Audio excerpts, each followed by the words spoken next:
તમારું નામ? હું ઘનશ્યામભાઈ સુરાણી, મારે જામવાડી ખાડિયામાં ફેક્ટરી છે. છેલ્લા લગભગ 4-5 મહિનાથી સતત લાઇટના ઇસ્યુ રહે છે. આ પહેલા કંઈક પ્રશ્ન હતો કે રિલે ટ્રીપ નથી થતું, એના હિસાબે તમારે પાવર કટ થાય છે. આ તે છે દર વખતે લાઇટ કટ થાય ત્યારે વખત લાખો રૂપિયાની નુકસાની બધા ઇન્ડસ્ટ્રીઝ વાળાને પડે છે.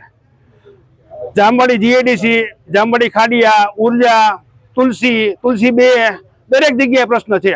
અને અધિકારીને વખત રજૂઆત કરી તો એકાબીજાની પીજીવીસીએલની ખો જેટકો પર જાય, જેટકોની ખો પીજીવીસીએલ પર જાય. હવે અમારે આમાં કરવું શું? ધંધો કરવો કે મારે ઘરે જવું?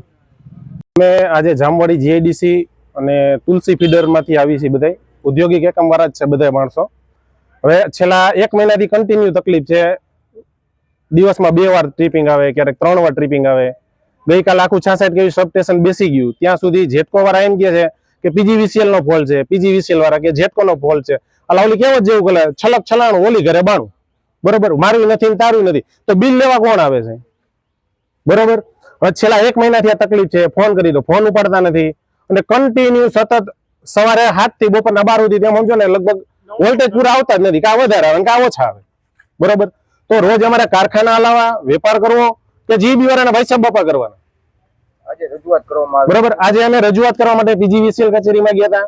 તો ત્યાંથી અમને એવું કીધું કે જેટકોનો ફોલ્ટ હતો એટલે તમારે અવારનવાર તકલીફ થાય છે, બરોબર? તો અમે ત્યાંથી જેટકોમાં આવ્યા તો જેટકો વાળા કે અમારો કાલનો જ પ્રશ્ન હતો.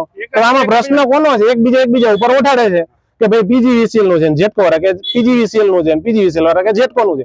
તો આમાં છે કોનું? અને આગામી અત્યારે અમને એવી બાંયધરી આપી છે કે 3 દિવસની અંદર તમારો સોલ્યુશન થઈ જાય પ્રશ્ન. હવે એક સામાન્ય આપણે મોબાઈલની બેટરી આપણે છે ને ડાઉન થાય ને તો આપણે તરત ચાર્જિંગમાં મૂકી દઈએ. આ ઇન્ડસ્ટ્રીઝ એરિયાનું બેટરી બેકઅપ, એ લોકો પાસે નવી બેટરી આવેલી છે, 10 દિવસથી એમને મગરબત્તી કરે, બરોબર? તો એ બેટરી બેકઅપ માટે આજે અમે પાછી રજૂઆત કરી તો હજી 10-12 દિવસ લાગશે.